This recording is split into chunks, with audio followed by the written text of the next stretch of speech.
भारत एक ऐसी खोज है जिसमें दुनिया को अपने सभी सवालों के जवाब मिल जाएंगे। ये हम नहीं कह रहे, बल्कि भारत में हुई अब तक तमाम खोजों में से ये साबित हुआ है। चाहे वो भारत के सबसे पुरानी सभ्यता हड़प्पा और मोहनजोदाड़ो हो, या रामायण से जुड़े चिन्ह हो, शिलालेख और वेद, ये सभी कुछ भारत से जुड़ा रहा है, जिसने दुनिया को एक नई राह दिखाई है। भगवत गीता, जो कि भारत की पूजनीय और आध्यात्मिक पुस्तक है, आज दुनिया भर के लोगों को रास्ता दिखाने का काम कर रही है। चाहे वो ब्रह्मांड से जुड़े रहस्य हो या आम जीवन की विसंगतियाँ, सभी का उत्तर केवल भगवत गीता में ही मिल जाता है। और ऐसे तमाम सवालों के जवाब खोजने दुनिया भर के लोग आए दिन भारत भ्रमण पर आते रहते हैं। लेकिन कुछ ऐसे फैक्ट्स भी हैं जिन्हें कोई और तो क्या, हम भारतीय भी नहीं जानते हैं। जो फैक्ट्स इतने अछूते हैं जिसे जानने का किसी ने भी प्रयास नहीं किया है। लेकिन आज हम आपको बताएंगे भारत से जुड़े कुछ ऐसे फैक्ट्स जो कभी बताए ही नहीं गए। भारत अपने शुरुआती समय में आज के भारत से कितना अलग था, इसके साथ जानेंगे और भी बहुत कुछ भारत के बारे में।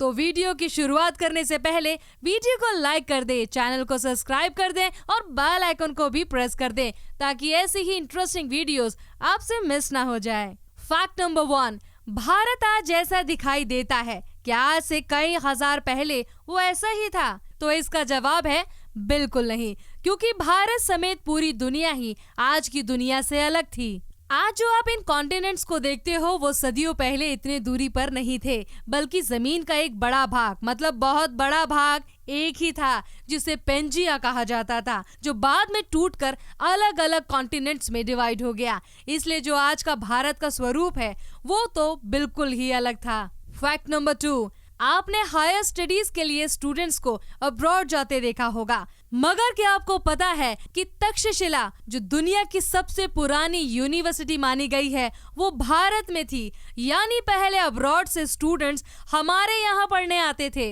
भारतीय शिक्षा का वो स्तर हुआ करता था। तक्षशिला में विज्ञान, सामाजिक शास्त्र, कला, भूगोल, राजनीति, आयुर्वेद और भी कई विषयों पर शिक्षा दी जाती थी, क्योंकि उस समय इन सब विषयों और खासकर ब्रह्मांडीय ज्ञान पर भारत के लोगों की अच्छी खासी पकड़ हुआ करती थी, जिसे सीखने बड़े बड़े देशों से स्टूडेंट्स आते थे और भारत को एक ज्ञानी देश के रूप में देखा जाता था। लेकिन ऐसा क्या हुआ कि आज भारतीय शिक्षा का वो स्तर नहीं रहा, बल्कि भारतीय शिक्षा आज निम्न दर्जे की रह गई है। क्यों भारत के लोग आज भारत में ही पढ़ना नहीं चाहते? इसका जवाब है अपने सिद्धांतों, मूल्यों और परंपराओं का विरोध करना। भारत में गुरुकुल शिक्षा का प्रावधान हुआ करता था, जो कि आज तक की सर्वोत्तम शिक्षा पद्धति मानी गई है, जिसे हमने दूसरों की देखा देख खो दिया और आज हम दुनिया में काफी पिछड़ गए हैं। फैक्ट नंबर 3, भारत के लोग जब अमेरिका या ब्रिटेन या किसी भी दूसरे देश जाते हैं तो इंग्लिश न बोल पाने के कारण शर्मिंदा होते हैं, और उस देश के लोग भारतीयों के खराब इंग्लिश का मजाक भी उड़ाते हैं, क्योंकि इंग्लिश बोलना उनकी नजर में पढ़े लिखे होने का सबूत होता है। लेकिन क्या आपको पता है कि अनपढ़ होने का सबूत इंग्लिश न बोल पाना नहीं है, बल्कि अपने ही देश में अपनी ही भाषा को गलत बोलना अनपढ़ होने के बराबर है। और रही बात इंग्लिश भाषा सीखने की, तो भारत में लगभग 1600 भाषाएं हैं, जिसे भारत के अलग अलग हिस्सों में बोला जाता है, जो इंग्लिश से काफी मुश्किल भाषा मानी जाती है। और तो और इंग्लिश भाषा हिंदी के ही मुकाबले बहुत आसान भाषा है, जबकि हिंदी भारत की सबसे आसान भाषाओं में से एक है। तो जो देश 1600 अलग अलग कठिन भाषाओं का ज्ञाता हो, वो इंग्लिश ना बोल पाने के कारण शर्मिंदा होता हुआ दिखाई दे तो कितना गलत लगेगा। उसके लिए इंग्लिश जैसी सरल भाषा सीखने में कोई कठिनाई नहीं होगी, लेकिन हम इंग्लिश ना बोल पाने में शर्मिंदगी महसूस करते हैं। और ये ही नहीं, संस्कृत को सबसे ज्यादा उच्च कोटि की भाषा का दर्जा हासिल पहले ही हो चुका है। संस्कृत दुनिया की सबसे प्राचीन भाषा होने के साथ ही सबसे उत्कृष्ट बोले जाने वाली भाषा मानी गई है, जिसे हम देववाणी भी कहते हैं। फैक्ट नंबर 4, कहते हैं कि जिसके पास पावर होती है ना, वो दूसरों पर अपना दबदबा बनाने की कोशिश करता है, क्योंकि वो खुद को सबसे शक्तिशाली समझता है। लेकिन एक समय था जब भारत दुनिया पर राज करता था। सोने की चिड़िया कहलाता था। मगर तब भी भारत ने किसी भी देश का दमन नहीं किया, कभी किसी देश पर अटैक नहीं किया। दूसरों को सम्मान देने की परंपरा निभाते हुए सबका भारत ने आदर किया।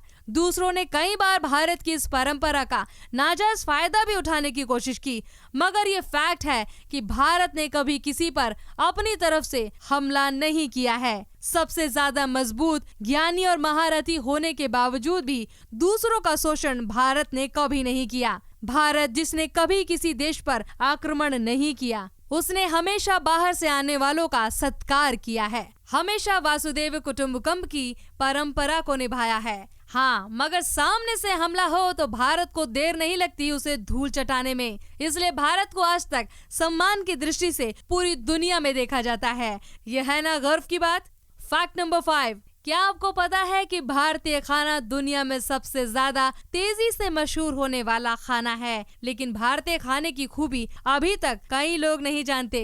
भारतीय खाना बेहद टेस्टी तो होता ही है, मगर आप जानकर हैरान रह जाएंगे कि भारत का खाना सिर्फ खाना नहीं है बल्कि एक विज्ञान है। जी हाँ, हर छोटी से छोटी खाने की परंपरा भी हमारे शरीर के लिए वैज्ञानिक रूप से बनाई गई है। अब जैसे जलेबी को ही ले लें, ये आम सी दिखने वाली मिठाई जलेबी केवल स्वादिष्ट नहीं होती बल्कि इसे खाने के कई फायदे होते हैं। जलेबी को देसी घी और शक्कर के साथ बनाकर खाने से माइग्रेन जैसे असहनीय दर्द में बहुत फायदा होता है। ये जैसी भी है अधिक शक्कर वाली जलेबी को आज तक हमने रस में डूबी हुई और घी से तरबतर देखा है। इसके लिए हम इसको सिर्फ एक अनहेल्दी मिठाई मानते आए हैं, लेकिन ये एक औषधि का काम करती है हमारे लिए। तो अब अगर कोई ये कहता हुआ मिल जाए कि जलेबी अनहेल्दी है अपने घी और मीठे की वजह से, तो उसे ये फैक्ट दिखा देना। आपको भारतीय खाने में कोई भी ऐसी चीज खाने को नहीं मिलेगी जिसकी कम से कम 50 खूबी ना हो, चाहे वो दाल में लगने वाला हींग और अजवाइन का तड़का ही क्यों ना हो, या खाने के बाद पान खाने की परंपरा। खाने से पहले मीठा खाने की आदत भी हमें खाना खाने के बाद होने वाली एसिडिटी से बचाती है। मीठी खीर हो, यहाँ तक कि मसालों को आज तक मसाला कहा जाता है, जबकि जिनको हम मसाले कहते हैं वो वास्तव में औषधि हुआ करती थी। बेवजह ही खाने में हल्दी नहीं डाली जाती है, उसके भी कई फायदे शरीर को होते हैं। पैकेट फूड का हमारे यहाँ कोई सिस्टम नहीं था। हर मौसम स्थान के हिसाब से हमारे यहाँ खाने का सिस्टम है, लेकिन अफसोस की बात है कि आज हम अपने खाने को छोड़कर बेमेल खाने को उतारू हैं। फैक्ट नंबर 6, भारत के मिसाइल मैन कहे जाने वाले स्वर्गीय डॉक्टर APJ अब्दुल कलाम कितनी बड़ी शख्सियत हैं, ये इस बात से पता लगता है कि 26 मई को स्विट्जरलैंड में साइंस डे मनाया जाता है। अब आप पूछेंगे कि इसमें भारत का क्या कनेक्शन है, तो आपको बता दें कि 26 मई वो ही दिन है जब डॉक्टर कलाम स्विट्जरलैंड के दौरे पर पहली बार गए थे और वहां के लोग उनसे इतना प्रभावित हुए कि वहां की गवर्नमेंट ने उनके दौरे वाले दिन को स्विट्जरलैंड में साइंस डे के रूप में मनाने का फैसला कर लिया। ये हर भारतीय के लिए गर्व की बात है। फैक्ट नंबर 7, भारत की संस्कृति की मिसाल जितनी दी जाए उतनी कम है। यहाँ की वासुदेव कुटुंबकम जैसी संस्कृतियों की वजह से आज भारत में हर बड़े धर्म से जुड़े लोग आपको देखने को मिल जाएंगे। यहाँ हिंदुओं के साथ साथ मुस्लिम, बौद्ध, ईसाई और सिख धर्म कई वर्षों से साथ साथ रह रहे हैं और भारत को अपना देश मानते हैं। यहाँ सभी के लिए जगह और सम्मान है। इंसानियत ही सबसे बड़ा धर्म है, ये भारत बाकी दुनिया को सिखाता आया है। यहाँ रसखान जैसे कृष्ण भक्त भी हुए हैं और कबीर दास जैसे भगवान को चुनौती देने वाले भी हुए हैं। लेकिन ये भारत ही है जहाँ की संस्कृति ये है कि यहाँ भगवान को चुनौती देने वाले को भी हम संत कहते हैं। भारत वो भूमि है जिसे हर धर्म ने अपना आशियाना बनाया। और भी भारत से जुड़े कई फैक्ट्स हैं जिन्हें बताते बताते दिन गुजर जाएंगे, क्योंकि भारत आज भी एक खोज है और दुनिया इसे सीख लेती रहेगी। लेकिन फिलहाल के लिए बस इतना ही। अगर आप ऐसे ही इंटरेस्टिंग फैक्ट्स और भी जानना चाहते हैं